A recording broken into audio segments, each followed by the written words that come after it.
Bismillahirrahmanirrahim. Assalamualaikum warahmatullahi wabarakatuh. Alhamdulillahirabbil alamin, hamdan katsiran tayyiban mubarakan fih kama yuhibbu rabbuna wa yarda. Asyhadu an la ilaha illallah wahdahu la syarikalah wa asyhadu anna Muhammadan abduhu wa rasuluhu la nabiyya ba'dah. Allahumma salli wa sallim wa barik ala sayyidina Muhammadin kama dzakarahu dzakirun al-akhyar.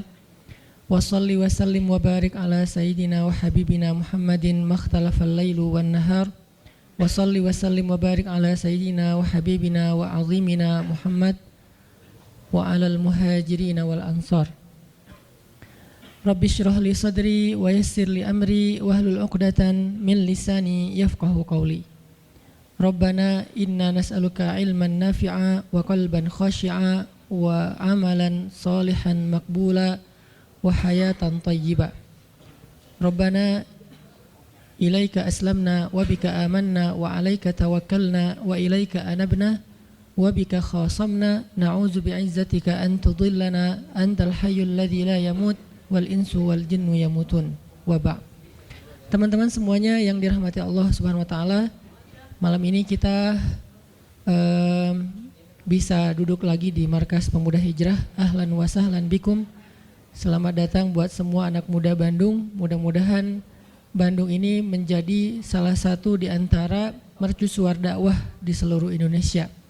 Ketika pemuda-pemudanya memberikan sebuah tren yang baik kepada anak muda di seluruh Indonesia dengan gaya dan style anak muda, nongkrong di masjid, mendengarkan sharing tentang kebesaran Allah Subhanahu wa taala. Mudah-mudahan dengan kayak gitu kita bisa memperbaiki iman kita kepada Allah, memperbaiki hubungan kita dengan Allah, yang pastinya nanti Allah akan memperbaiki hubungan kita dengan sesama manusia. Jadi kaidah dasarnya, siapa yang memperbaiki hubungannya dengan Allah, man aslaha ma bainahu wa bainallah aslahallah ma bainahu wa bainan nas. Siapa yang memperbaiki hubungannya dengan Allah, Allah perbaiki hubungannya dengan manusia. Manusia di sini termasuk keluarga, tetangga, masyarakat, bahkan dengan pemimpin dengan rakyatnya, antara satu golongan dengan golongan yang lain, satu agama dengan agama yang lain. Itu semuanya diawali dengan islah ma bainana wa bainallah, memperbaiki urusan antara kita dengan Allah Subhanahu wa taala. Jadi ketika anak muda secara tren mulai berbondong-bondong datang ke rumah Allah untuk balikan sama Allah, maka Allah Subhanahu wa taala akan memperbaiki juga urusan mereka di kantornya, di kampusnya, di sekolahnya, di gedung dewannya, di istananya, dan seterusnya dan seterusnya. Dimulai dari kita balikan dulu kepada Allah Subhanahu wa taala setelah selama ini kita mutusin Allah tanpa kita sadari. Selama ini kita cuekin Allah tanpa kita sadari. Selama ini kita anggap Allah bukan prioritas dalam hidup kita tanpa kita sadari. Sehingga dengan tren anak muda mulai datang lagi ke rumah Allah, sujud sejajar antara kepalanya dengan kakinya, dan beristighfar ngajak Allah untuk balikan dalam kebaikan-kebaikan, maka Allah itu Maha Pengampun lagi Maha Penyayang. Teman-teman semuanya, malam ini kita sharing tentang diam. Benar gak sih? Benar ya? Tentang diam. Dan saya gak mau ngebahas dari sisi fikih hukum diam, terus nanti ada juga yang bertanya tentang hukum puasa diam, puasa gak ngomong, dan seterusnya. Karena memang dakwah saya agak sedikit menghindari perdebatan fikih. Kita akan coba renungkan beberapa kisah tentang diam yang ada di dalam Al-Quran. Setidaknya ada 4 apa 5 gitu kisah tentang amazingnya diam itu di dalam Al-Quran. Yang menurut saya nih, setelah saya coba tadabbur beberapa ayat tentang kisah diam ini di dalam Al-Quran, ternyata sama, poinnya tuh sama di antara semua kisah. Bahwa diam kalau kita lakukan itu tepat dan kita punya alasan yang jelas, maka diam itu akan menjadi jalan lahirnya keajaiban dalam hidup kita. Jadi jalan munculnya keajaiban dalam hidup kita. banyak orang yang berbicara untuk membela diri. Padahal kalau dia diam, Allah yang bela dia. Kita ngebela diri kadang-kadang gak ngaruh, karena pembelaan diri kita tuh dianggap subjektif. Tapi kalau Allah yang bela dia, Allah punya banyak cara dan Allah menggenggam hati manusia. Sehingga ketika misalnya kita ribut dengan seseorang, setelah kita menjelaskan duduk perkaranya, kita ngejelasin yang sebenarnya terjadi apa, udah cukup diam dan jangan melanjutkan perdebatan. Kenapa? Biar nanti sisanya Allah yang akan beresin. Nah, ini butuh apa untuk bisa kayak gini nih? Butuh iman. Karena kalau kita imannya lemah, kita kayak agak meragukan Allah bakal ngebelain kita, padahal kita dalam posisi yang benar, mungkin kita akan terus-terusan bela diri. Kita akan tulis panjang sampai di scroll, kita akan narasi dengan kata-kata, kita akan berdebat, kita akan kerahkan semua teman-teman yang bisa ngebelain kita akan cari semua argumen, kita akan cari semua kesalahan dia dibalikin. Semua cara ini adalah cara orang untuk membela diri dengan cara berucap. Ternyata di Al-Quran Allah pernah menceritakan kepada kita cara membela diri dengan diam. Bahkan kadang-kadang ketika kita membela diri dengan berucap, justru Allah menjauhkan dirinya dari kita. Allah pergi. Kenapa Allah pergi dari kita, berpaling dari kita? Karena saat kita membela diri dengan berucap, dengan ngomong, dengan broadcast, dengan komen, dengan bikin caption dan seterusnya, kadang-kadang di dalam kata-kata kita itu ada hal yang justru gak benar. Ada yang bohong, terpaksa gitu. Akhirnya gara-gara pengen bela diri kita jadi bohong. Gara-gara pengen bela diri kita jadi cari-cari kesalahan orang lain.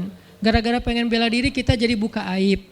Gara-gara pengen bela diri kita jadi melebih-lebihkan sesuatu yang harusnya gak kayak gitu. Artinya justru karena kita berucap, karena kita ngomong malah jadi salah. Akhirnya orang gak respect, Allah lebih gak respect lagi. Sehingga malam ini kita pengen belajar tentang gimana cara menjemput keajaiban ketika kita punya masalah dengan seseorang lewat diam. Mungkin teman-teman sering mendengar hadis yang disampaikan oleh para penceramah, para ustadz. Hanya mungkin malam ini kita akan lebih banyak ngambil contoh. Karena saya pikir narasi-narasi ideal berupa ayat dan hadis udah banyak yang menyampaikan.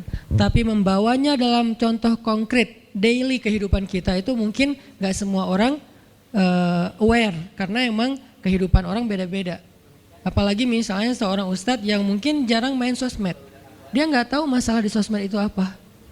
Seolah-olah sosmed itu bukan realitas hidup. Padahal kita tahu anak muda Indonesia main sosmed sehari nggak kurang dari 6 jam.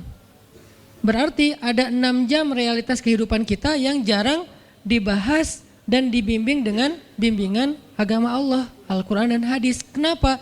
Karena realitas ini kurang difahami oleh sebagian guru-guru, oleh sebagian ulama yang mereka emang agak gak terlalu akrab dengan sosmed.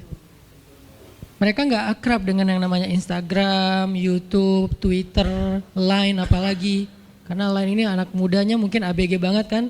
Jadi agak-agak kurang akrab. Kalaupun mereka pakai itu hanya karena soleh banget kali ya.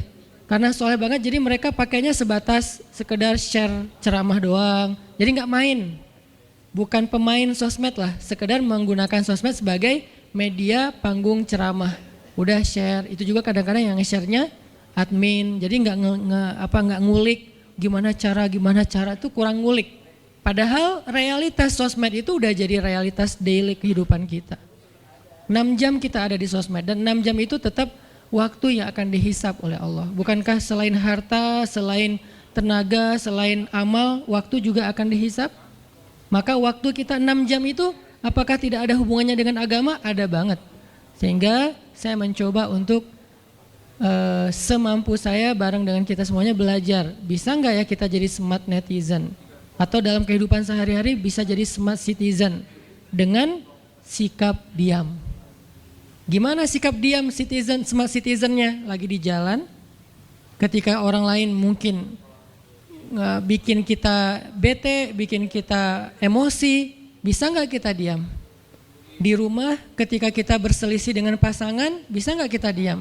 Di kos-kosan ketika kita digedor-gedor terus minta uang kos-kosan sama bu kos, bisa nggak kita? Itu mah ngumpet ya. Salah contohnya. Ya gitulah pokoknya. Jadi kita akan coba bahas diam ini dari angle daily kehidupan kita. Karena saya lebih suka kayak gitu biar langsung praktis bisa dipakai.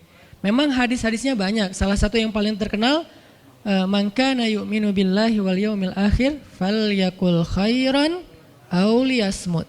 Cuman contohnya doang yang beda-beda. Narasinya sama, kontennya sama. Cuman contohnya beda tergantung angle seorang ustadz dan wawasan kehidupan yang dia jalanin. Dia hidupnya sebagai apa? Kalau hidupnya sebagai seorang ustadz yang ada di dalam masjid, mungkin ya contoh-contohnya adalah tentang di dalam masjid, tentang bergaul sesama ustadz, dengan aktivis, manggilnya akhi ukhti. Tapi kalau dia kehidupannya main, berarti dia akan ngambil contoh tentang main. Gimana kita biar tetap bisa soleh walaupun kita lagi main dan seterusnya. Tapi narasinya sama. Man kana yu'minu billahi wal yaumil akhir falyakul khairan aw liyasmut. Atau nanti cerita yang lain kata Nabi, yang paling banyak memasukkan orang ke dalam api neraka dua. Satu lisannya, kedua kemaluannya. Ini dua hal yang paling sering menyebabkan orang masuk neraka. Kalau kemaluannya kita tahu artinya dia hawa nafsu, syahwat. Kalau lisan ini ngomong, justru gara-gara kita ngomong banyak, kadang itu jadi kayak pemberat timbangan keburukan kita dan itu tuh rugi gitu. Makanya kita perlu belajar, bukan saya ngajak kita, kita diam aja seharian. Kayaknya agak kurang fair juga ya. Dan saya juga nggak diam seharian. Susah kalau untuk diam seharian, apalagi sama keluarga, kan kita butuh ngobrol sama teman. Ya serealistis mungkin dan senatural mungkin. Cuman kalau lagi ada kasus bisa nggak nih kita diam? Terutama kalau lagi ada kasus. Terutama kalau lagi ada masalah. Dan saya yakin kita tuh pasti sering punya masalah dengan seseorang. Gimana caranya kita diam? Gimana cara Nabi diam ketika diomelin oleh Aisyah radhiyallahu anha? Ngomel, diam. Aisyah ngomel kepada Nabi, enggak menceritakan aib orang lain, enggak mencela, cuman ngomel karena lagi cemburu. Nabi diam. Beres Nabi diam, baru Nabi nanya, udahan Aisyah? Udahan. Terus Aisyah mau apa? Udah. Jadi enggak didebat sama Nabi. Padahal Nabi kalau mau mendebat, hadisnya banyak banget. Tinggal sesungguhnya saya bersabda, kan beres ya. Udah selesai, tapi kok Nabi nggak pakai hadis? Kok malah kita yang pakai hadis Nabi untuk mendebat? Sementara Nabi pemilik hadis nggak pakai hadis buat berdebat. Kalaupun beliau berdebat, perdebatan yang positif, perdebatan yang konstruktif, yang membangun, yang memberikan hasil yang insya Allah tetap menjaga akhlak. Itu yang disebut dengan wajadilhum billati hiya ahsan. Tapi kalau dengan keluarga, Nabi itu nggak suka debat. Istrinya ngambek, istrinya rame-rame nggak mau nggak mau ngomong sama Nabi, ya udah Nabi di mihrab ngomong aja sama Allah sama Jibril.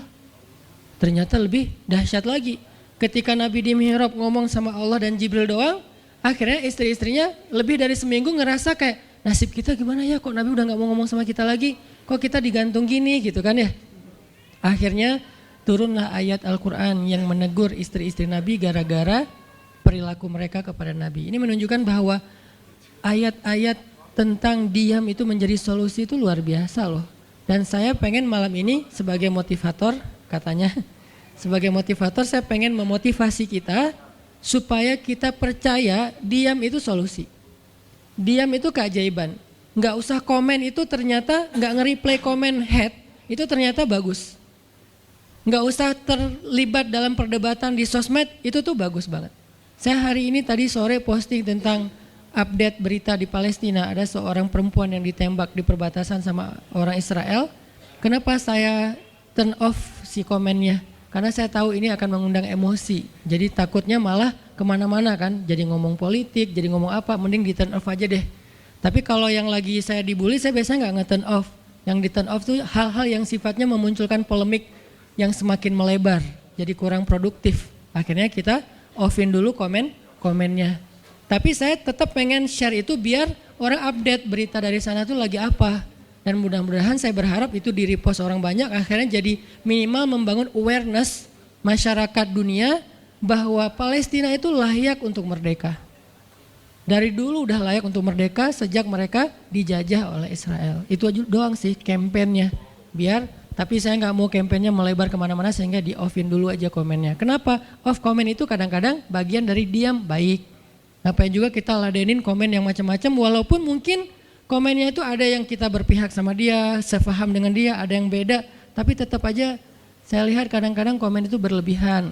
Sampai muncul kalimat-kalimat mencela, sampai marah-marah, sampai caps lock tanda seru kan ya.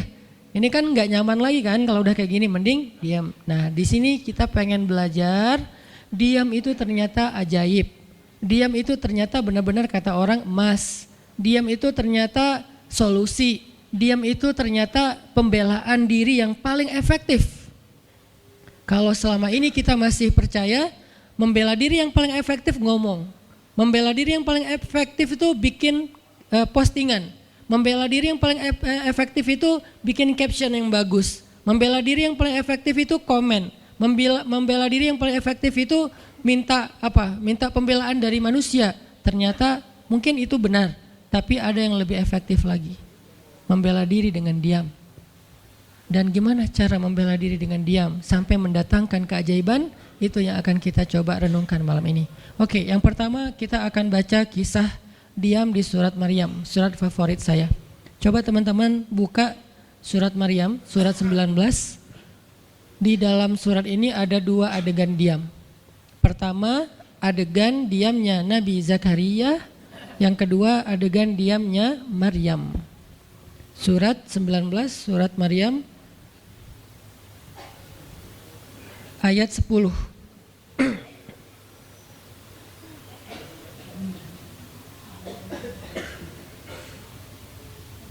Sekaligus kita pengen belajar kalau kita lagi diam pas kita dicerca, ketika kita disakiti, ketika ada masalah dengan seseorang, kalau kita diam kita ngapain gitu kan gitu ya, nggak diam doang kan, kita ngapain. Nah di sini kita belajar surat 19, surat Maryam ayat 10 dan 11. Kita tilawah bareng-bareng ya, saya baca habis itu teman-teman ikutin.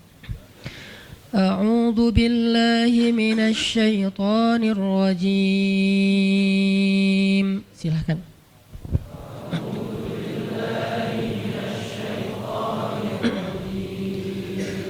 Bismillahirrahmanirrahim.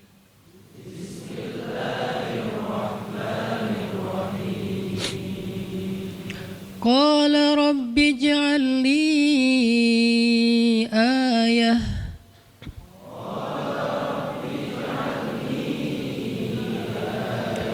Qala ayatuka alla tukalliman nasa thalatha layalin sawiyya.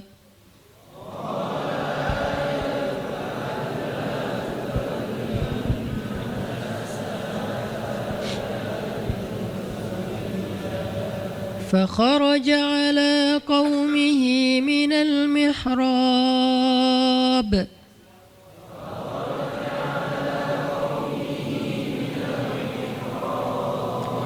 فأوحى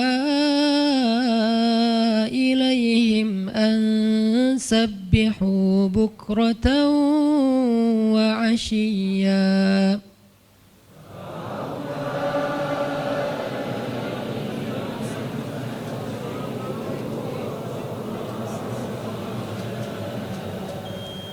Berkatalah Zakaria, Rabbi, berikanlah untukku sebuah pertanda bahwa aku akan punya anak laki-laki.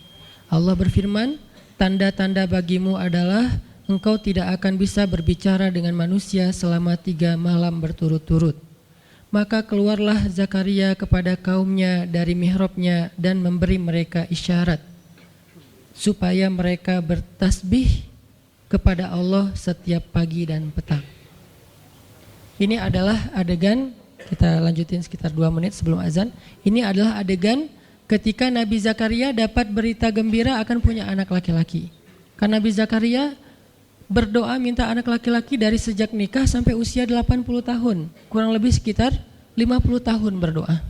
Lama banget, ya Allah beri anak, ya Allah beri anak. Sampai iparnya udah punya anak keren namanya Maryam, iparnya adalah Imran. udah punya anak, keren banget, cewek, solehah, dari kecil udah beribadah di Masjidil Aqsa. Zakaria masih minta anak, ya Allah, ya Allah, ya Allah. Sampai puncaknya Zakaria ngelihat Maryam dapat makanan dari langit. Zakaria datang ke mihrab Maryam, terus di situ udah ada makanan yang bukan dibawa oleh Zakaria. Zakaria nanya, "Anna laki hadza ya Maryam?" Maryam dapat dari mana makanan ini? Kata Maryam, "Huwa min indillah," dari Allah, kata Maryam. Gimana caranya? Kata Maryam, Allah punya cara sendiri. Allah yarzuqu may yasha bighairi hisab. Terserah Allah gitu. Masya Allah, Masya Allah. Zakaria kagum sama Maryam. Langsung pergi ke mihrabnya Zakaria, sholat. Dan di dalam sholatnya Zakaria berdoa, hunalika da'a Zakaria rabbah. Di saat itulah Zakaria benar-benar nangis berdoa kepada Allah, ya Allah, Rabbi habli min ladunka dzurriyyatan thayyibah innaka sami'ud du'a. Ya Allah, beri saya anak seperti dia, seperti Maryam. Engkau maha mengijabah doa dan saya enggak pernah berputus asa meminta kepadamu. Udah 50 tahun lebih. Tiba-tiba Allah bilang, ya Zakaria, inna nubashiruka bi gulam ismuhu Yahya lam naj'al lahu min qablu samia. Zakaria, sekarang kami akan perkenankan doamu, kamu akan punya anak, beri dia nama Yahya. Belum pernah ada anak seperti dia yang soleh di muka bumi. Zakaria kaget, walaupun doa, tapi beliau masih berpikir kayak, gimana caranya saya punya anak? Ini kayak tarik-tarikan antara logika manusia dengan iman. Imannya percaya Allah Maha Kuasa, tapi logikanya gimana caranya? Istri saya udah tua, saya juga udah tua. Lalu Nabi Zakaria bertanya untuk biar lebih tenang, supaya logikanya nggak ragu lagi. Kalau imannya udah mantap, tinggal logika. Zakaria tanya, beri saya ij'al li ayah, beri saya bukti, tanda gimana cara saya punya anak. Kata Allah, tandanya alla tukalliman nas salasa layalin sawiyya. Kamu tiba-tiba nggak bisa ngomong. Kamu sehat, kamu nggak punya masalah, tapi kamu nggak bisa ngomong. Mau ngomong tuh nggak bisa. Kamu bisa tilawah, kamu bisa zikir, tapi kamu nggak bisa ngomong. Bisa subhanallah, subhanallah, subhanallah. Bisa alhamdulillahi rabbil alamin. Nggak bisa. Jadi baca Quran, kalau ada Quran, tapi dulu kan Taurat ya. Baca Taurat bisa, zikir bisa, hayya ala sholah, kalau azan ada azannya bisa, pokoknya semua bisa kecuali mau ngomong tuh nggak bisa. Masya Allah ya, luar biasa. Kenapa? Karena Allah pengen Zakaria zikir aja 3 hari. Jangan ngomong dengan manusia walaupun ucapannya baik kecuali zikir. Jadi kalau mau ngomong dengan manusia, subhanallah, masya Allah, alhamdulillah, bismillah. Cuman gitu doang ngomongnya. Gak bisa, lu mau kemana? Gak bisa. Insya Allah gitu. Jadi cuman bisa zikir. Saking Allah pengen Zakaria menghabiskan 3 hari sebelum Allah tunjukkan keajaiban hanya dengan berzikir. Apa poinnya di sini? Kalau kita pengen ada keajaiban dalam diam, maka isilah diam kita dengan zikrullah. InsyaAllah nanti kita lanjutkan setelah sholat isya. Bismillahirrahmanirrahim. Teman-teman semuanya, kita lanjutkan tadabbur kita terhadap ayat di surat Maryam, ayat 10 dan 11, kisah keajaiban yang diperoleh oleh Nabi Zakaria alaihissalam. Dengan Allah anugerahkan untuk beliau anak yang super duper keren, luar biasa, yang bernama Yahya alaihissalam. Dan salah satu cara Allah subhanahu wa ta'ala mendidik Nabi Zakaria untuk menjemput keajaiban itu adalah Allah menyuruh Zakaria untuk diam dan mengisi diamnya dengan zikratullah bukratan wa asiyya, mengingat Allah pada waktu pagi dan pada waktu petang.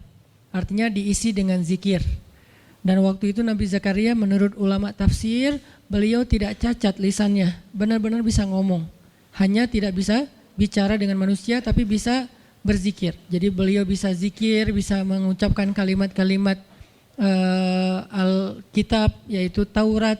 Beliau bisa membaca ayat-ayat Allah, beliau bisa mengucapkan kalimat bismillah dan seterusnya, tapi nggak bisa ngomong dengan manusia. Dan itu terjadi selama 3 malam.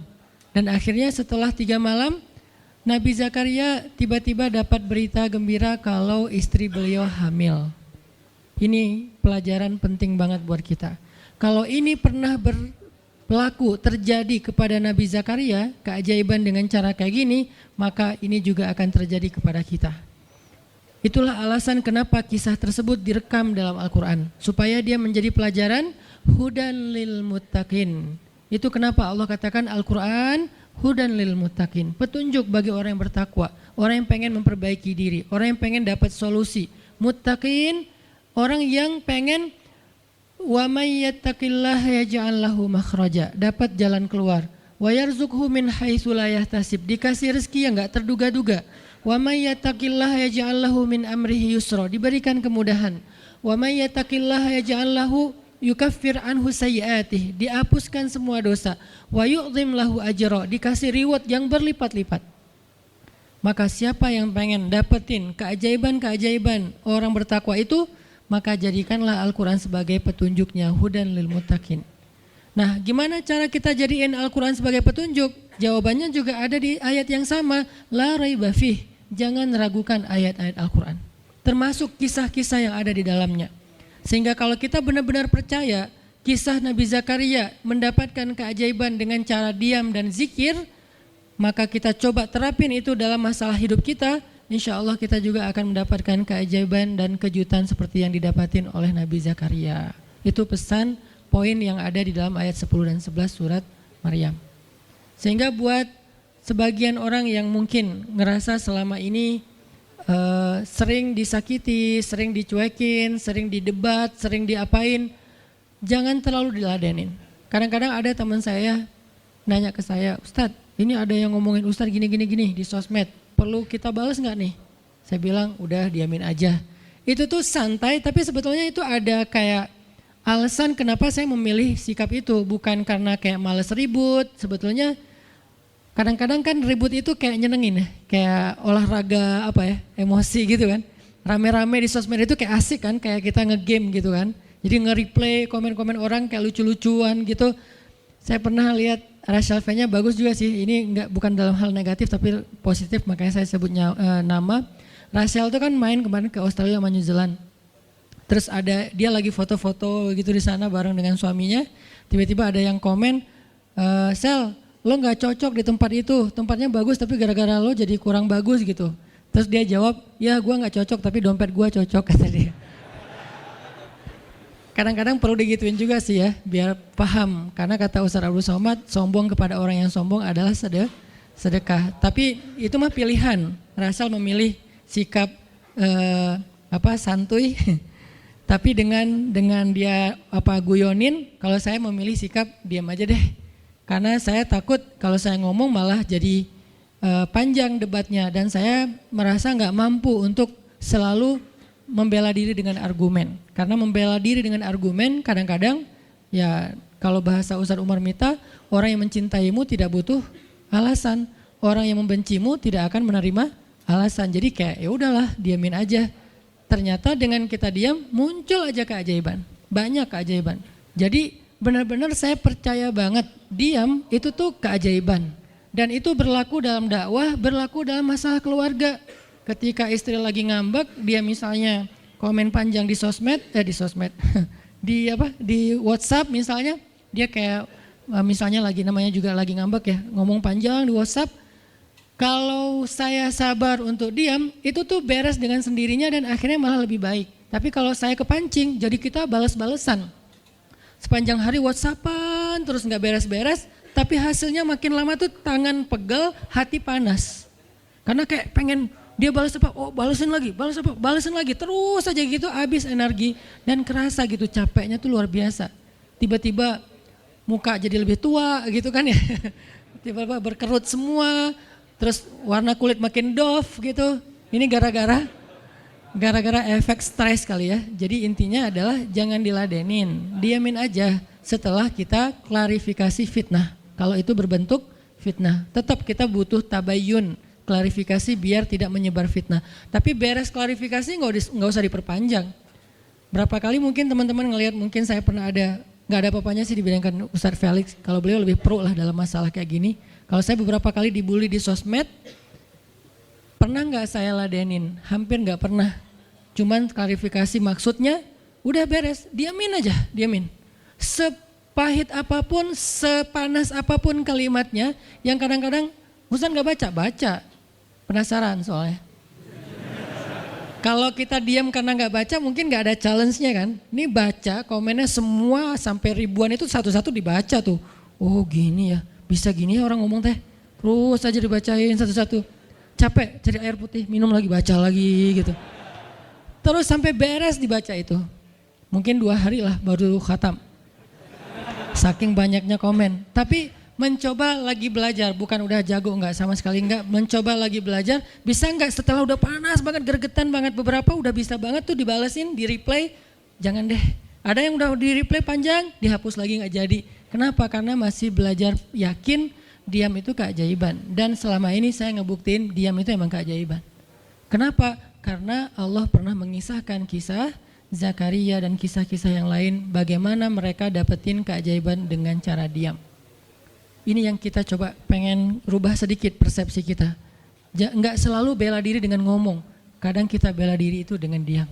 Enggak selalu kita dapetin keajaiban itu dengan hanya mengandalkan manusia, tapi justru kita dapetin keajaiban saat kita mengandalkan Allah Subhanahu wa taala. Itu tuh dahsyat. Yang kedua, sekarang setelah Nabi Zakaria dapat keajaiban anak yang soleh banget, sampai Allah kisahkan di ayat 13 gimana solehnya dia, 14, 15 dan seterusnya. Sekarang kita baca kisah kedua, yaitu kisah Sayyidah Maryam, yaitu ada di ayat 26. Petikannya ada di, cuplikannya ada di ayat 26. Kalau kisah Maryam mah dimulai dari ayat 16 ya. Tapi yang masalah diam itu ada di ayat 26, 27, 28 dan 29. Bismillahirrahmanirrahim. Silakan.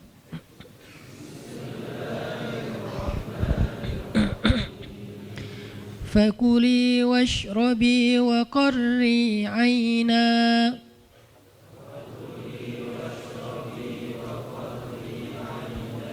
fa imma tarayinna minal bashari ahadan fakuli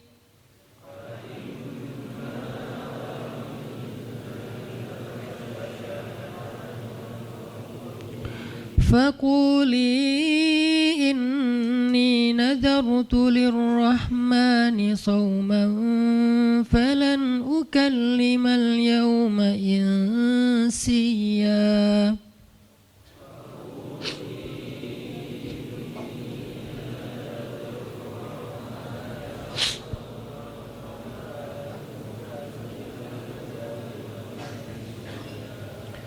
فأتت به قومها تحمله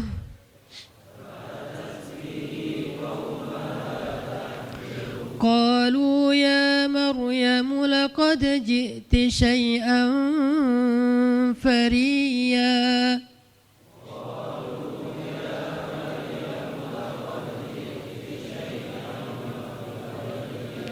يا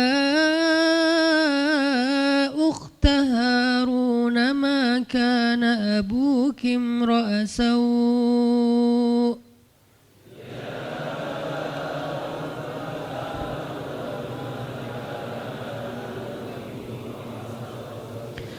ما كان أبوك امرأ سوء وما كانت أمك بغيا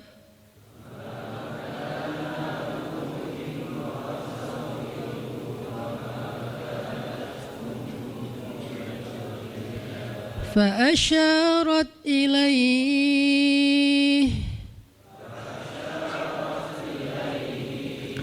قالوا كيف نكلم من كان في المهد صبيا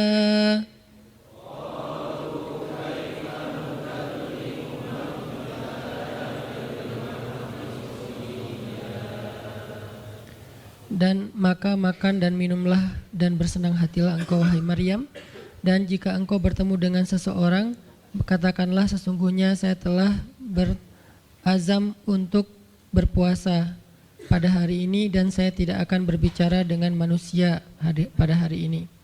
Lalu Maryam pun datang kepada kaumnya sambil menggendong bayinya. kaumnya berkata, "Wahai Maryam, engkau datang kepada kami dengan membawa,"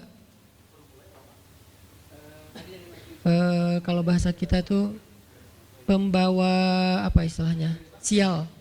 Apa ya? Dengan membawa keburukan. Jadi kayak dianggap pembawa kesialan. "Wahai saudari Harun, sesungguhnya ayahmu bukanlah seorang yang nista ataupun pendosa, dan begitu juga dengan ibumu bukanlah perempuan yang hina." Lalu Maryam memberi isyarat, fa'asyarat ilaih, memberi isyarat dengan menunjuk ke arah bayinya. Lalu mereka berkata, "Bagaimana kami akan berbicara dengan seorang bayi yang masih digendong oleh ibunya?" Maksudnya masih terlalu kecil. Ini adalah cuplikan adegan Maryam ketika baru pulang kampung. Jadi ceritanya di ayat sebelumnya, ketika kandungan Maryam semakin besar dan nggak bisa disembunyikan dari penglihatan manusia, Maryam pun pergi menjauh ke sebuah tempat yang tidak ada siapa-siapa. Fahamalathu fantabadzat bihi makanan qasiyya. Dia menjauh, mengucilkan diri ke tempat yang nggak dilihat oleh siapa-siapa sampai melahirkan. Jadi kurang lebih sekitar 3 bulan 4 bulan Maryam nggak ada di Al-Quds, nggak ada di di Masjidil Aqsa dan sekitarnya. Dia pergi mengasingkan dirinya supaya tidak ada yang menghujat Maryam karena ngelihat perutnya sudah semakin besar dan dia nggak punya suami. Setelah melahirkan, akhirnya Allah perintahkan Maryam untuk pulang. Setelah Allah ngasih makan, minum dan kebahagiaan buat Maryam, fakuli washrobi wa qarri aina, dengan adegan korma yang menjatuhkan buah-buah rutop dan seterusnya, pulanglah Maryam. Nah, Maryam tahu ketika dia pulang dengan membawa bayi, dia pasti akan dihujat, dicela, dicaci maki, dibully oleh kaumnya. Lalu Allah memberi kepada Maryam bekal. Gimana cara ngadepin yang kayak gitu-gitu? Kata Allah, kalau kamu ketemu manusia, ketemu orang-orang, ketemu kaummu, bilang ke mereka, saya tidak berdebat hari ini. Saya nggak akan berdebat. Jadi dia tetap bisa ngomong, tapi dia bilang saya nggak akan berdebat. Saya nggak akan bicara dengan siapapun hari ini karena saya sudah bernazar untuk diam. Bilang kayak gitu kepada kaummu. Maka fa'atat bihi qaumaha tahmiluh. Maka datanglah Maryam kepada Al-Quds, kepada kota Al-Quds dengan membawa bayinya yang digendong. Datang. Baru dari ujung kota kelihatan Maryam, muncullah orang-orang Bani Israel semuanya rame di pasar-pasar mereka, semuanya menghadang Maryam. Maryam tiba-tiba dihadang di gerbang kota Al-Quds. Gak boleh masuk kota Al-Quds. Tadinya ada yang satu orang lihat, Maryam, langsung dia datang ke kota, dia umumkan ke semua orang, wahai Bani Israel, perempuan yang hina yang kita cari-cari sekarang sudah datang membawa bayi haramnya, membawa bayi selingkuhnya, membawa bayi hasil zinanya. Akhirnya orang-orang yang ada di Masjidil Aqsa, yang ada di rumah-rumah, yang ada di pasar, semuanya berkumpul di depan gerbang kota. Menghalang Maryam masuk. Kebayang gak perasaan Maryam? Padahal dia itu lahir di situ, dia beribadah di situ, ayahnya orang situ, ulama pula, pamannya Nabi pula di situ, tapi dia sekarang dihadang oleh semua penduduk Al-Aqsa, penduduk Al-Quds, Bani Israel. Ketika Maryam mendekat, mereka mengatakan, "Ya Maryam, laqad ji'ti syai'an fariya." Ini bahasa Al-Quran. Kalau aslinya lebih tercela daripada ini, karena ini bahasa Al-Quran yang tinggi, Allah menggunakan bahasa simbolik saja. Yang terjadi, mereka mencela Maryam. Mereka bilang, Maryam kamu pembawa sial, Maryam kamu perempuan hina, Maryam kamu tukang zina, Maryam kamu selingkuh, Maryam kamu ternyata pelakor, segala macam. Kebayang gak seorang perempuan yang mulia dituduh dengan kata-kata kayak gini? Sedih, pengen jawab, pengen bilang saya ini nggak pernah berbuat dosa, ini nih Allah yang ngasih kepada saya nggak punya suami dan saya diberikan anak yang suci dan segala macam. Enggak. Tanya kepada Zakaria kalau nggak percaya, saya punya buktinya segala macam. Nggak usah, diam aja. Maryam bisa ngomong kalau mau. Maryam by the way adalah perempuan secerdas Sayyidah Aisyah. Dia itu kayak Aisyah cerdasnya, kayak Khadijah bijaksananya, kayak Fatimah lembutnya, kayak Asia sabarnya. Maryam itu istimewa. Sampai sebagian ulama mengatakan Maryam satu-satunya nabi dari perempuan. Satu-satunya nabi dari golongan perempuan. Sebagian kecil ulama ada yang menyebutkan demikian. Sehingga mereka menyebut Maryam alaihassalam. Saking Maryam ini keren banget, istimewa banget. Tapi jumhur ulama sejarah mengatakan Maryam bukan nabi, tapi dia perempuan soleha, orang soleh, bahkan satu dari 4 perempuan sempurna di muka bumi dan tidak ada yang kelima. Cuman ada 4. Kamula minar rijali katsir, kata Nabi. Laki-laki yang sempurna itu banyak, yaitu para rasul dan para nabi. Walam yakmul minan nisa illa arba'ah, tidak ada perempuan yang sempurna kecuali 4. Asiyah istri Fir'aun, kemudian Maryam anaknya Imran, kemudian Khadijah istri Rasulullah, dan Fatimah bintu Rasulullah. Artinya Maryam ini istimewa banget. Dia kalau mau argumen, dalilnya lebih banyak daripada para rabi-rabi Yahudi yang ada di situ. Karena ketika Maryam dulu berkhidmat di Masjid Aqsa, Maryam itu nggak belajar seperti yang lain-lain. Karena kan dulu orang Bani Israel itu paling anti sama cewek ya. Buat mereka perempuan itu kasta kedua. Seolah-olah perempuan itu nggak punya hak yang sama dengan laki-laki. Laki-laki punya hak belajar di Masjid Aqsa, perempuan nggak boleh. Ini kesenjangan gender di masa Bani Israel dulu. Jadi kalau ada yang mau nuduh Islam sebagai tidak memperhatikan masalah gender, dia harusnya baca sejarah. Justru Islam, Al-Quran, Taurat, Injil mengangkat perempuan untuk setara dengan laki-laki. Awalnya perempuan itu hina di masyarakat Bani Israel, dianggap pembawa sial. Sampai masyarakat jahiliyah sebelum Islam datang, apa yang terjadi dengan bayi perempuan? Dibenamkan dalam pasir hidup-hidup, dibunuh, dilempar dari bukit supaya mati langsung seketika. Kenapa? Termasuk Umar pernah membunuh bayi perempuan. Umar radhiyallahu an. Kenapa dia sedih banget? Karena dia ingat masa lalu ketika dia pernah membunuh bayi perempuan. Kenapa mereka membunuh bayi perempuan? Karena dianggap perempuan ini membawa sial. Tapi datang Islam mengubah tradisi itu. Mengubah persepsi publik. Yang tadinya perempuan dianggap hina, dalam Islam dikatakan surga ada di bawah telapak kaki ibu. Muncul harga diri perempuan naik. Apalagi sebaik-baik kalian, yang paling baik untuk istrinya dan aku yang paling baik untuk istriku di antara kalian. Muncul lagi hadis, kalau seandainya laki-laki mau bersabar terhadap istrinya, maka harusnya dia bersabar 70 kali sehari kalau dia disakiti oleh istrinya. Yang ke-71 baru dia boleh marah. 70 belum boleh marah. Jadi perempuan, ibu-ibu, istri kalau mau bikin suaminya sebel sampai 69. Atau 70 boleh lah. Tapi yang ke-71, nah ini udah layak dimarahin. Tapi kan gak pernah ada sampai 70 kan. Paling juga 10%-nya lah, 7 kali sehari. Dan itu istiqomah setiap hari. Hari ini kok kamu gini lagi sih, kemarin udah beda hari. Jadi beda hitungannya, 0 lagi mulai dari awal. Tapi nanti ada hadis penyeimbang. Nabi itu kan bijaksana banget. Yang diajarin bukan cewek doang, cowok juga diajarin. Ketika hadisnya supaya memuliakan perempuan ada, nanti ada lagi hadis laki-laki. Seandainya seorang perempuan menjilat luka dan darah dan nanah di tubuh suaminya, itu belum bisa membayar satu saja kebaikan suami kepada dia. Jadi menjilat lukanya aja belum bisa bayar kebaikan, terus ngapain marah-marah coba. Sehingga dua-duanya ada nasihat untuk suami. Kalau istrinya lagi ngambek, namanya juga lagi sedih, ya udah kamu sabar aja 70 kali. Untuk istri, jangan ngambek, karena kalau kalian berbuat baik aja belum bisa bayar kebaikan mereka. Terus gimana dong Ustadz? Ya udah, sekarang solusinya adalah sama-sama mengambil sisi baiknya. Kayak gitu nasihat Nabi. Makanya saya agak kurang setuju kalau khutbah Jumat itu memakai hadis menjilat darah dan nanah. Karena yang dengar suami. Wah bener nih khutbah Jumat, saya senang banget khutbah Jumat hari ini. Pulang-pulang, mah tadi khutbah Jumat keren banget. Nih mah, kebenaran aku catat, nih mah gak bisa. Kalau khutbah Jumat pakailah hadis sabar 70 kali. Menasihati suami. Kalau majelis taklimnya ibu-ibu, masalah tadi seandainya saya boleh menyuruh manusia sujud kepada manusia, saya suruh sujud istri kepada suami. Masing-masing ada hadisnya, jangan disilang. Ini gak bijak dalam ceramah, karena harusnya memberi nasihat yang bisa memperbaiki, bukan menambah tuntutan baru. Wah benar nih kalau suami saya dengar, harusnya suami saya datang, Ustadz boleh enggak acara selamatan di rumah saya nanti temanya ini gitu. Kalau perlu ngundang Ustadz yang dia kenal, request dulu untuk ngemojokin pasangan, ini enggak bijak. Balik lagi ke cerita tadi, Maryam tuh pintar banget, cerdas banget. Dari kecil dia udah hafal Taurat. Ibarat anak sekarang hafal Quran. Dan lebih sulit ngafal Taurat daripada Quran. Kenapa?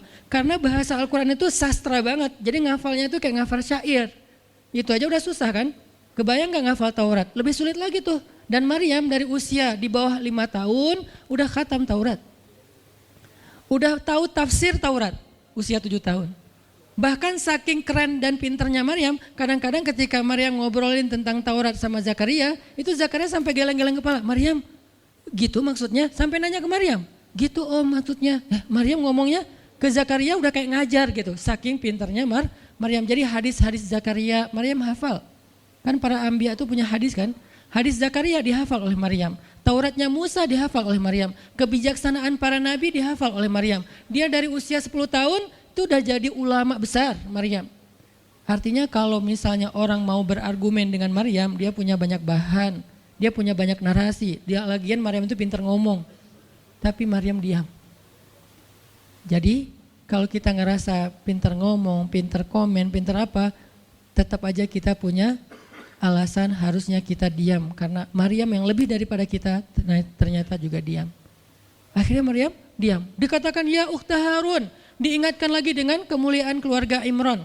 Ya ukhta Harun ma akana abuki imra'asau wa ma kanat ummuki baghiya. Ayah kamu itu Imran loh Maryam, kamu enggak malu punya bayi di luar pernikahan sementara keluarga kalian itu keluarga baik-baik. Apa kamu tega menyakiti ayahmu, mencoreng nama besar dan nama baik keluarga besarmu? Dan seterusnya. Maryam makin luar biasa, panas banget, sedih banget. Dan Maryam itu yang lebih berat lagi teman-teman. Mungkin kalau kita digituin agak kebal ya. Terutama cowok lah. Cowok kalau digituin agak kebal karena emang kurang berperasaan sih kalau cowok ya. Coba lihat dari angle cewek. Cewek itu lebih peka loh dari kita. Kita mah mungkin lebih mudah lah diam. Diomelin, diam aja. Karena kita kan orangnya agak santuy gitu kan. Kalau cewek itu gak bisa gitu.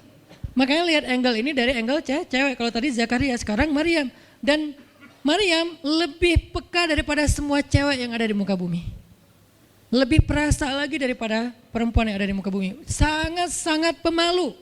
Saking pemalunya ketemu cowok keren, ta'awuz coba. Cewek itu perasaannya lebih dalam daripada kita. Jadi kalau misalnya cewek-cewek, Maryam tuh gak punya ketemu cowok keren aja dia ta'awuz. Siapa cowok keren yang ditemui Maryam? Jibril. Gabriel loh yang ditemuin. Dan waktu itu Jibril menjelma. Apa? Fatamassala laha basyaran sawiyya. Jibril menjelma sebagai basyaran sawiyya. Allah yang ngomong tuh, cowok keren. Allah yang bilang keren. Kalau kita merasa udah paling keren, menurut Allah biasa-biasa aja. Karena Allah pernah menciptakan Yusuf, Allah pernah menciptakan Muhammad, Allah pernah menciptakan Yahya. Kita merasa paling keren, Allah pernah menciptakan Sarah, perempuan paling keren juga, Aisyah, Fatimah. Jadi buat kita kayak udah kegeeran paling keren se-Bandung gitu kan ya. Menurut Allah mah biasa. Kalau Jibril, Allah sendiri yang bilang dia tuh emang keren. Jibril emang bukan malaikat, tapi kalau ketemu manusia, kecuali para nabi, Jibril itu menjelma sebagai manusia. Supaya tidak terlihat wujud aslinya, karena gak kuat orang ngelihat wujud aslinya Jibril. Nabi Muhammad aja pertama ngelihat Jibril dengan wujud aslinya pas di Gua Hira itu lari tuh, takut, saking ngerinya Jibril tuh. Jangankan manusia, malaikat aja segan sama Jibril. Jibril lewat malaikat, gak berani malaikat. Kenapa saya bilang kok disegani? Allah yang bilang di Al-Quran, dia itu malaikat yang disegani. Dzu mirratin. Dzu mirrah kalau bahasa kita malaikat yang sangat berwibawa.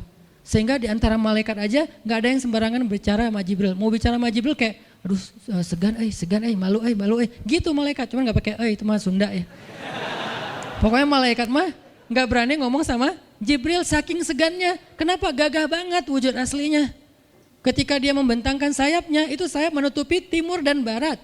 Jadi matahari, bulan, bintang udah gak kelihatan. Yang kelihatan cuma Jibril dengan keagungannya. Itu belum Allah ya, baru ciptaan Allah. Jibril salah satu makhluk Allah yang paling agung.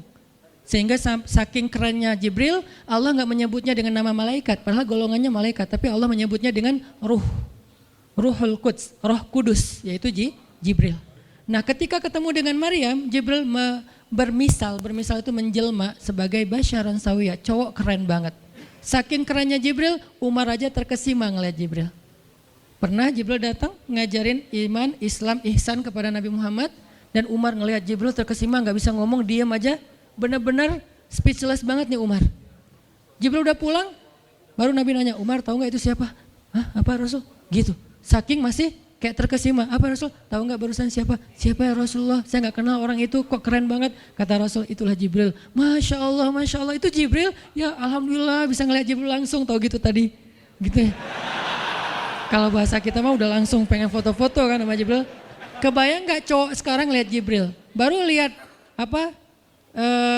Artis Korea aja kita udah kayak gimana kan, BTS atau apa, udah segala macam, udah guling-guling, udah gigit jari, baru BTS doang. Kadang-kadang nggak ngeliat BTS langsung, cuma lihat di TV doang udah aku nggak bisa gini, aku nggak bisa gitu kan ya. Belum ketemu Jibril loh.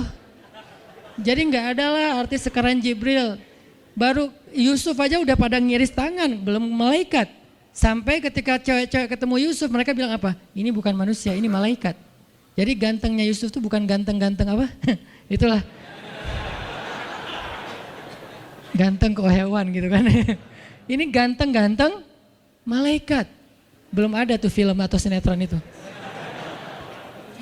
Yusuf itu ganteng-ganteng ganteng-gantengnya tuh malaikat.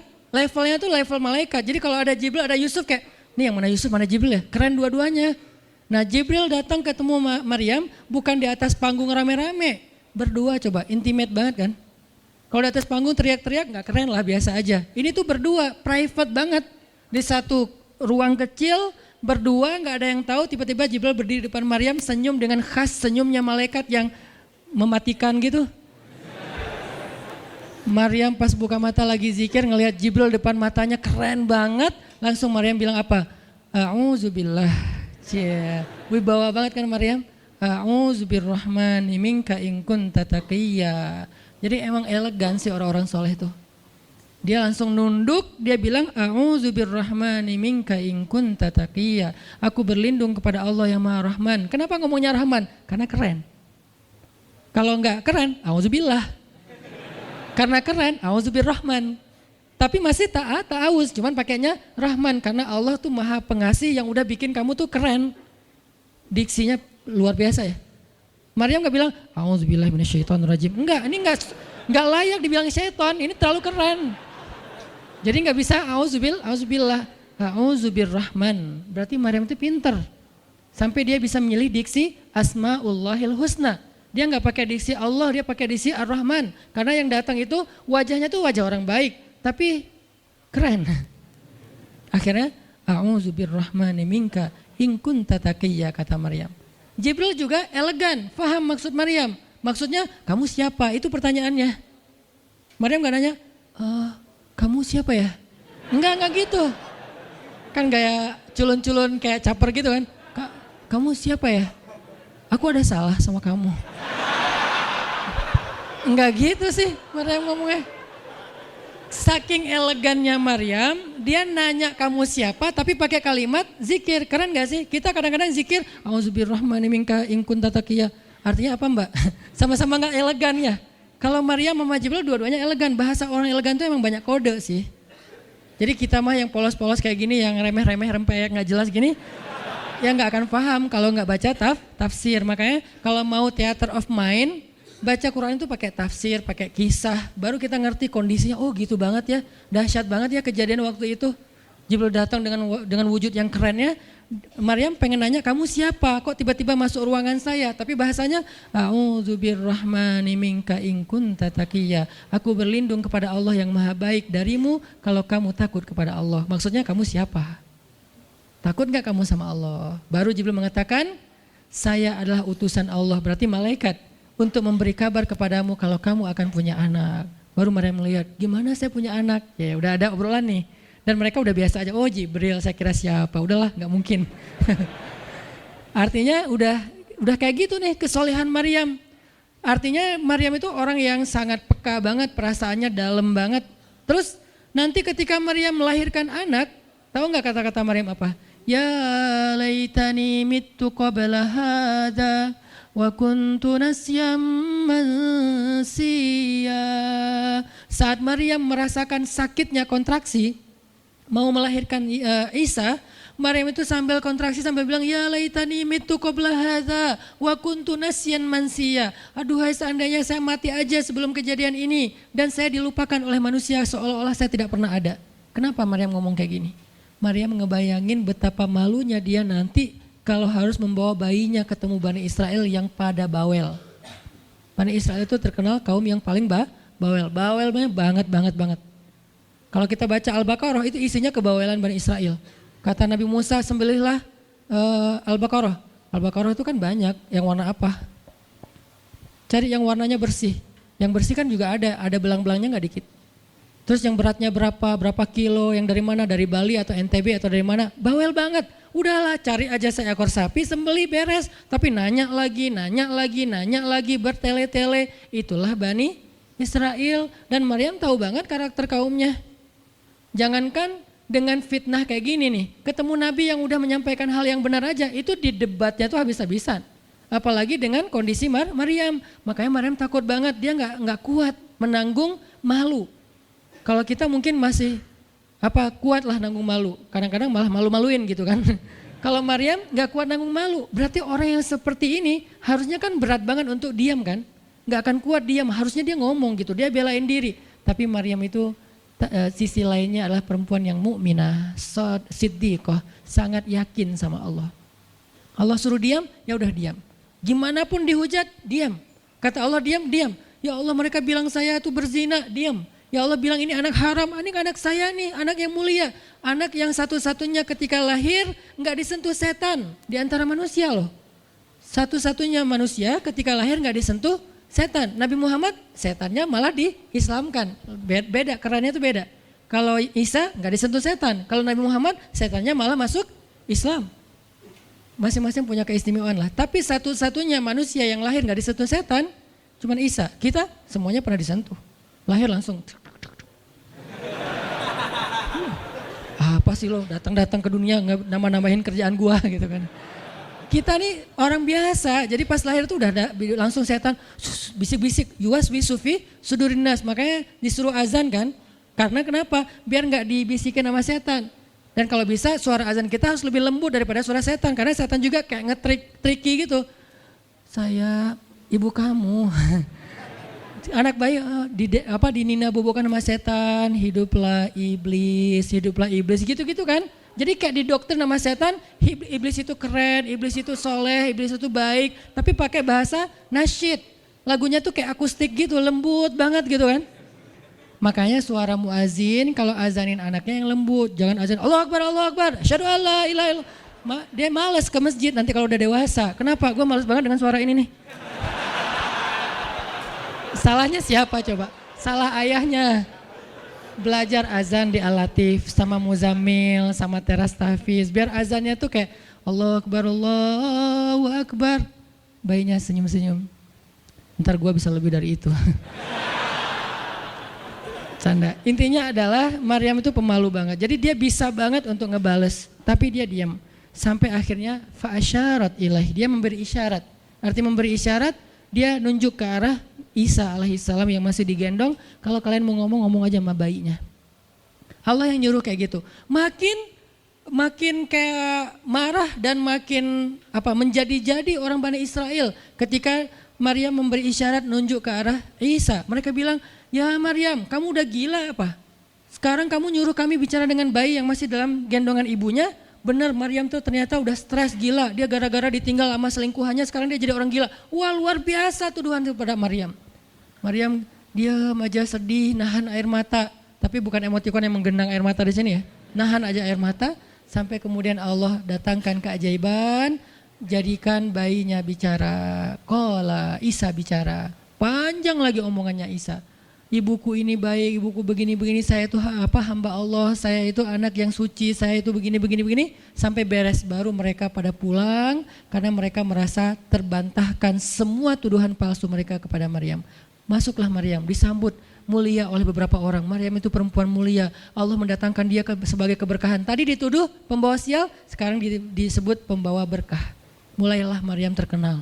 Isa dididik, kemana Isa pergi, anak-anak kecil segengnya Isa pengen jadi temannya Isa. Gue temannya Isa lo, gue temannya Isa lo. Gak lama kemudian Isa jadi temannya Yahya. Ketika dia udah bisa main sama Yahya, main berdua sama Yahya. Kemana-mana berdua. Yahya, Isa. Tapi usianya agak jauh berbeda. Ketika Yahya udah masuk SD, Isa barulah lahir. Jadi kayak agak sekitar 7 sampai 10 tahun lah kurang lebih mereka jarak usianya. Tapi pas Isa udah remaja, mereka udah nyambung ngobrol. Nah, kelebihan masing-masing, kalau Yahya ini penghafal kitab Taurat, datang Isa, Yahya menghafal kitab Injil. Yahya Nabi, Isa Rasul, satu level di atas Nabi. Kalau Nabi mengikuti ajaran Rasul sebelumnya, kalau Rasul membawa ajaran baru. Jadi sebelum Isa lahir, Yahya mengikuti ajaran Musa dengan kitab Tauratnya. Setelah Isa lahir, Yahya mengikuti ajaran Isa dengan kitab Injilnya. Jadi bisa dibilang Nabi yang mengikuti dua ajaran Rasul, Yahya alaihissalam. Dia menghafal dua kitab suci sekaligus, Taurat dan Injil. Perempuan Maryam radhiyallahu anha, dia menghafal kitab Taurat dan Injil dari anaknya sendiri. Inilah kisah Maryam yang mendapatkan keajaiban dengan cara diam. Terakhir, kisah Nabi Muhammad SAW ketika beliau bahasa lebih tepatnya, dalam tanda petik ya, biar nggak bisa disalahin, kayak didiemin lah sama istri-istri beliau, gara-gara istri-istrinya ngambek.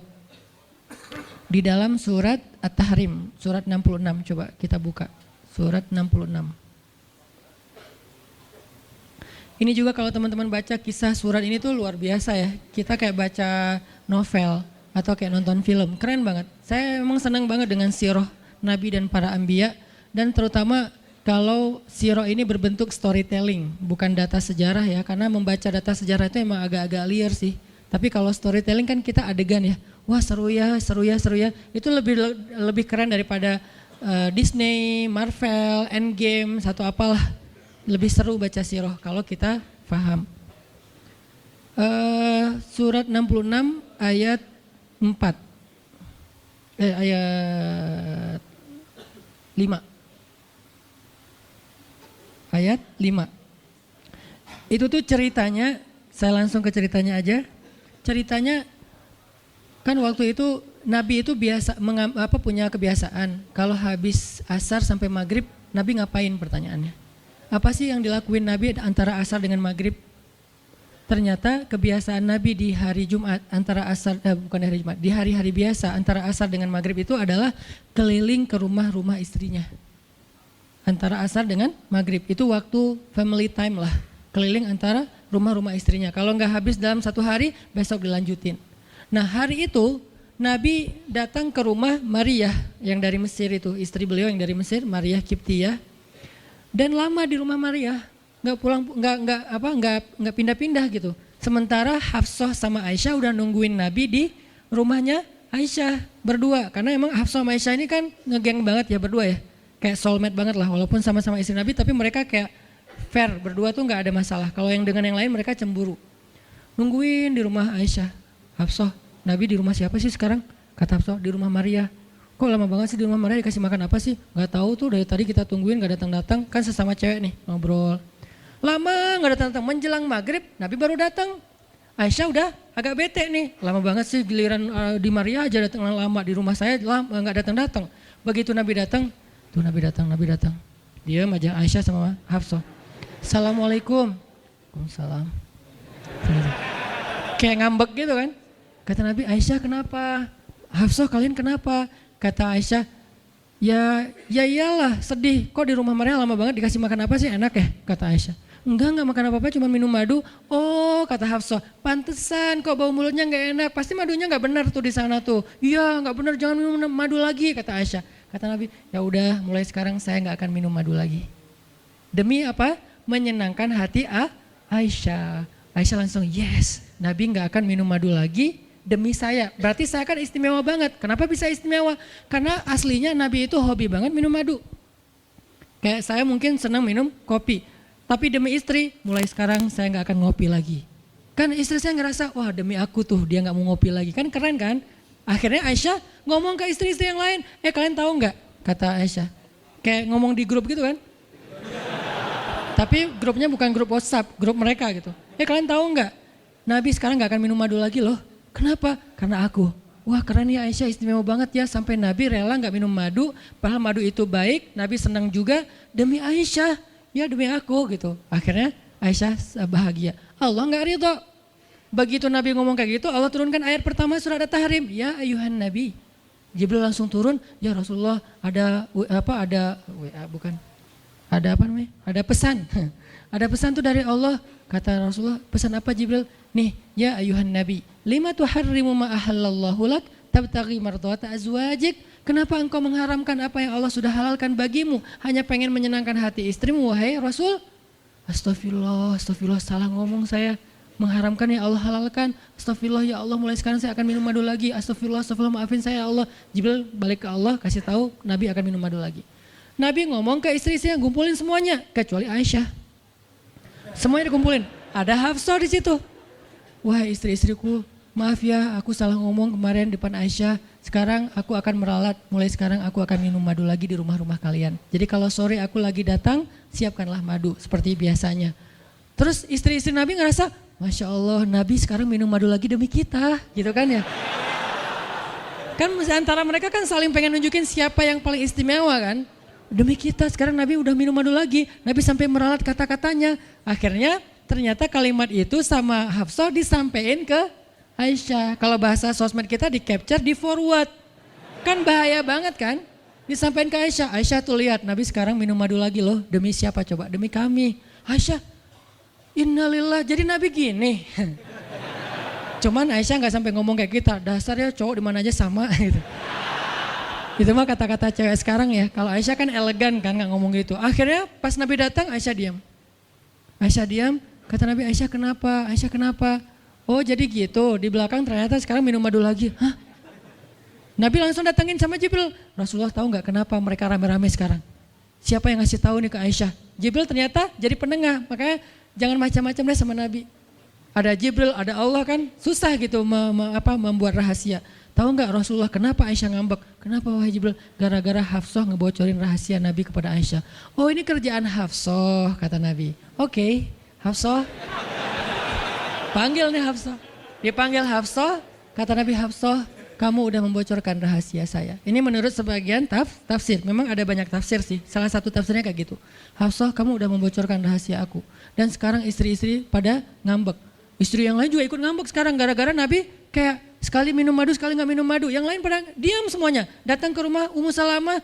Assalamualaikum, Ummu Salamah, waalaikumsalam. Tadi kayak aku belum selesai jemuran, dah langsung pergi jemuran. Gak mau ngomong sama Nabi. Maria, assalamualaikum, waalaikumsalam. Kayaknya tadi aku lagi sibuk nyetrika deh. Jadi nggak ada yang mau ngomong sama Nabi. Diam semuanya. Nabi kan jadi sedih kan. Gara-gara siapa coba? Gara-gara Hafsah. Akhirnya Nabi bilang, Hafsah, aku kecewa banget dengan sikap kamu. Kamu nggak jaga rahasia aku. Sekarang aku antar kamu pulangnya ke rumah Umar. Bahasa lainnya diceraikan. Hafsah dicerain sama Nabi. Kerennya Hafsah pas digituin, dia cuma nangis. Dia nggak bilang, ya Rasulullah, Rasul tega nyerain saya, terus saya gimana? Gitu. Enggak. Rasulullah cuma masalah madu doang, cuma masalah capture dan saya forward doang kayak gitu langsung diceraikan. Tega banget sih Rasulullah. Rasulullah nggak punya hati apa? Enggak. Hafsah tuh diam. Ini nih keajaiban diam yang lain ya. Diceraikan sama Nabi. Innalillah, astagfirullahaladzim. Hafsah yuk kita pulang ke rumah Umar. Iya ya Rasulullah, pulang aja. Baik banget nih Hafsah, soleha banget. Jadi by the way emang semua istri Nabi itu soleha, cuman namanya perempuan kadang-kadang muncul sifat dasarnya mereka cemburu, mereka sedih, mereka baper. Tapi itu manusiawi dan perempuan yang soleha pun merasakan hal itu. Hafsah pulang ke rumah Umar. Assalamualaikum, waalaikumsalam, dibuka sama Umar. Ya Rasulullah, Hafsah langsung masuk ke kamarnya. Ya Rasulullah, anak saya bikin salah apa? Pasti dia nyakitin Rasulullah ya. Maaf ya Rasulullah. Langsung Umar marah-marah. Hafsah, kamu ngapain sama Rasulullah? Hafsah diam aja. Dimarahin habis-habisan sama Umar. Umar tahu sendiri, sayang banget kan sama Nabi. Ketika ada masalah antara Nabi dengan anaknya, pasti yang dimarahin anaknya, bukan Nabi. Nabi pulang, Hafsah diomelin sama Umar. Diam aja, nggak ngomong apa-apa. Diam. Akhirnya Jibril turun. Jibril turun, ya Rasulullah ada pesan dari Allah. Apa wahai Jibril? Di surat At-Tolak, surat putus. Kan At-Tolak itu artinya diputusin. Bahasa ini pesantrennya dicerai. Turun surat At-Tolak. Kata Jibril, Allah nyuruh kamu raji'ha ya Rasulullah. Raji'ha innaha qawwamah sawwamah fa innaha min azwajika fil jannah. Wahai Rasulullah, rujuk Hafsah, rujuk Hafsah. Disuruh rujuk. Allah nggak redha Rasul menceraikan Hafsah. Tahu nggak kenapa Allah begitu membela Hafsah ketika Hafsah ada masalah dengan Rasul? Salah satunya karena Hafsah diam. Harusnya Allah ngebela Rasul, Umar aja ngebela Rasul, sahabat-sahabat ngebela Rasul karena Rasulullah selalu benar. Tapi Allah ngebela Hafsah, kenapa? Karena Hafsah diam, sebegitu ajaibnya diam. Sampai ketika ada seorang perempuan bermasalah dengan kekasih Allah, Allah malah membela perempuan ini, bukan kekasihnya. Raji'ha ya Muhammad, rujuk Hafsah, dia itu istrimu di dunia dan di surga. Akhirnya Rasulullah, jadi saya rujuk, wahai Umar, ya Hafsah masih nangis di kamarnya. Balik lagi Rasulullah naik onta ke rumah Hafsah, assalamualaikum, waalaikumsalam. Ya Rasulullah, udah saya marahin tuh. Hafsah kata Umar, udah nggak apa-apa Rasulullah, udah nggak usah bersedih, udah saya marahin habis-habisan dia tuh. Kata Rasulullah, Umar, aku pengen ngomong sama Hafsah. Ya Rasulullah jangan, biar saya aja ngomong. Dia emang nggak bisa ketemu sama Rasul. Ya Umar, aku pengen ketemu sama istriku. Hah, istrimu? Hafsah, itu Rasulullah. Keluar lagi Hafsah, soleha banget, lembut banget, keluar. Ada apa ya Rasul? Hafsah tuh nggak marah-marah. Ada apa ya Rasul? Hafsah, aku pengen ngomong sama kamu. Umar diam bingung. Kata Rasulullah, Hafsah, aku ingin ajak kamu balikan. Romantis gak sih? Rasul pengen ngajak Hafsah balikan. Kok balikan sih Ustaz? Ya rujuk kan balikan. Rujuk artinya kembali ya balikan. Hafsah balikan yuk. Umar bingung, hah balikan? Hafsah, Allah yang nyuruh aku untuk merujuk kamu. Umar makin bingung, Hafsah kamu keren banget. Sampai Allah belain kamu gitu. Kata Nabi, Hafsah, Allah turunkan ayat khusus tentang kamu di surat ini. Umar makin bingung, sampai turun ayat, Masya Allah, anakku ini subhanallah, Masya Allah gitu kan ya. Akhirnya, ya Rasulullah, Allah sampai turunkan ayat tentang masalah ini. Alhamdulillah, Hafsah sujud syukur, Hafsah nangis, Hafsah langsung meluk Rasul. Umar, aduh gimana nih? Udah beres gitu, Hafsah dibawa pulang sama Rasul, boncengan berdua. Hafsah boncengan sama Rasul. Naiklah mereka, mobil mereka yang bermerek onta itu. Gimana cara pulangnya? Di depan rumah Umar, Rasulullah langsung berlutut, langsung ngasih tangan buat Hafsah. Hafsah megang tangan Nabi, injak lutut Nabi, naik ke atas onta. Itu tuh romantis banget. Lalu Rasulullah bonceng Hafsah. Tadi kan cerita Hafsah dicerai sama Nabi itu kan heboh di grupnya istri-istri Nabi kan. Hafsah dicerai loh. Jangan-jangan kita juga dicerai. Soalnya Nabi udah gak mau ngomong sama kita. Astagfirullah. Jadi grup Nabi, istri-istri Nabi itu pada khawatir kalau mereka juga sama nasibnya dengan Hafsah. Pada bingung. Tapi tiba-tiba mereka ngelihat Hafsah pulang ke rumahnya dibonceng Nabi. Itu tuh langsung trending loh. Istri-istri Nabi, tahu nggak tuh Hafsah dirujuk sama Nabi sampai turun ayat di surat At-Talaq. Oh gitu. Wah Hafsah keren banget ya. Wah istri-istri Nabi pada cemburu pada Hafsah. Diturunkan Hafsah, yang lain pada ngintip Hafsah. Sampai masuk ke rumahnya, Nabi beres di rumah Hafsah, keluar masuk ke masjid, dia aja di masjid. Istri yang lain Nabi nggak mau ngomong. Aisyah, Ummu Salamah, Saudah, Maria, Sofia, siapa lagi? Yang Zainab bintu Jahsy, semuanya Nabi diamin, nggak mau diajak ngomong. Datang satu-satu, ya Rasulullah mau dibuatin minum apa? Astagfirullah, subhanallah. Datang lagi Aisyah, Rasulullah capek, subhanallah. Diam semuanya, nggak ada yang mau diajak ngomong sama Nabi. Udah mereka akhirnya pada pulang, bingung, ya nasib kita gimana ya? Tanya ke Hafsah yuk. Sekarang Hafsah jadi kayak selebritinya. Hafsah, pada datang ke rumah Hafsah. Hafsah bantuin kita dong. Sampai Aisyah aja yang tadinya kayak apa? Bisa dibilang kayak pemimpin istri-istri Nabi kan. Aisyah paling cerdas, paling disayang sama Nabi. Sekarang Aisyah diam-diam ngomong, Hafsah bantuin dong. Kita nih lagi digantung sama Nabi. Kata Hafsah sekarang kan kayak lagi di atas angin gitu. Kalian sih nyakitin Rasul, cie. Hafsah tuh kayak wah lagi masa-masanya Hafsah gitu kan. Hafsah gimana dong? Ya udah ngomong aja langsung sendiri. Rasulullah nggak mau ngomong sama kita. Ya udah coba minta tolong ke ayah kamu Aisyah, kan ayah kamu dekat sama Rasulullah. Akhirnya ngundang Abu Bakar. Ya Abu Bakar, baca deh tafsir dari ayat-ayat ini. Abu Bakar datang, ayah tolongin kami dong. Kenapa? Kami itu dianggurin sama Nabi, didiamin, digantung udah seminggu lebih. Jangan-jangan kami juga dicerai kayak Hafsah. Kalau Hafsah dicerai tapi udah dirujuk, kami gimana nasibnya? Akhirnya ya udah biar aku yang ngomong sama Rasul. Datanglah Abu Bakar ke masjid. Rasul lagi zikir. Ya Rasulullah, itu istri-istrimu ngutus saya, subhanallah. Ya Rasulullah, Masya Allah. Ya Rasulullah, la ilaha illallah. Abu Bakar aja Rasul gak mau ngomong sama dia. Padahal Abu Bakar itu udah paling akrab sama Nabi. Abu Bakar diam, gak bisa diajak ngomong nih. Abu Bakar balik lagi ke rumah istri-istri Nabi. Kata istri Nabi, gimana Abu Bakar? Astagfirullah, innalillah, gimana kalau Abu Bakar aja nggak bisa, gimana yang lain? Terus akhirnya datang lagi ke Hafsah, Hafsah bantuin dong, kita udah nggak jelas nasibnya nih. Kata Hafsah, ya udah aku minta tolong ayahku ya. Hafsah masih kayak nggak mau langsung ke dia gitu. Ya udah aku minta tolong ayahku ya, panggillah Umar. Ayah bantuin mereka dong, nasib mereka sekarang lagi terkatung-katung gitu. Umar marah, kalian sih. Nah, tadi kan yang diomelin Hafsah kan, sekarang diomelin semua istri Nabi diomelin sama Umar. Dan salah satu kalimat omelannya Umar, itu tuh kerennya Umar sampai di-repost sama Allah. Coba, ada nggak manusia yang kata-katanya di-repost Allah? Nggak ada, cuman Umar. 2 kali kata-kata Umar di-repost oleh Allah. Arti di-repost apa? Ditayang ulang di Al-Quran. Kan repost itu berarti tayang ulang kan? Di capture, langsung di copy, paste, langsung ditayangin. Itu tuh kata-kata cuman Umar yang pernah digituin sama Allah. Kata-kata Umar apa? Ayat ke-5. Kata Umar, kalau kalian gak minta maaf sama Nabi, Allah bisa aja mentalak kalian, menceraikan kalian dari Nabi, lalu menggantikan untuk Nabi istri yang lebih solehah, lebih hafizah, lebih bertaubat, lebih baik, lebih cantik, lebih perawan daripada kalian. Itu tuh kata Umar yang ada di ayat ke-5. Jadi bisa dibilang ayat ke-5 adalah ayat repostnya kata-kata Umar. Saking kerennya Umar. Sampai Nabi pernah bilang kalau ada Nabi setelah aku, Umar lah orangnya. Cuman gak ada Nabi setelah aku. Jadi kalau ada orang yang benci sama Umar, saya heran. Dia baca sirah apa? Karena Umar tuh keren banget. Abu Bakar tuh keren banget. Kalau kita baca sirah mereka dahsyat tuh. Dan kalau ada yang bilang Umar sama Ali itu gak akur, aneh juga. Karena Ali memberi nama anaknya yang pertama Abu Bakar, yang kedua Umar, yang ketiga Utsman. Ketika ditanya sama Umar, ya Abul Hasan kamu memberi nama mereka dengan nama-nama kami, kenapa? Kata Ali, aku berharap mereka jadi orang soleh seperti kalian. Terus gimana caranya Ali ngasih nama Umar sementara dia benci sama Umar? Gak mungkin dia benci, masa ngasih nama orang yang dibenci kan? Dek namanya siapa? Namrud. Kok Namrud sih? Kan ayah saya benci banget sama Namrud. Datang lagi, dek namanya siapa? Iblis. Kok iblis sih gitu kan ya? Gak mungkin lah. Ngasih nama anak pasti karena sayang. Kayak saya ngasih nama Aisyah, Maryam, Mutia, Yahya, Ertugrul. Itu karena emang saya ngefans dan ngidolain banget dengan nama-nama ini. Yahya, Ayyash, 3 tokoh di situ. Nabi Yahya, Ayyash sahabat Nabi, dan Yahya Ayyash mujahid Palestina.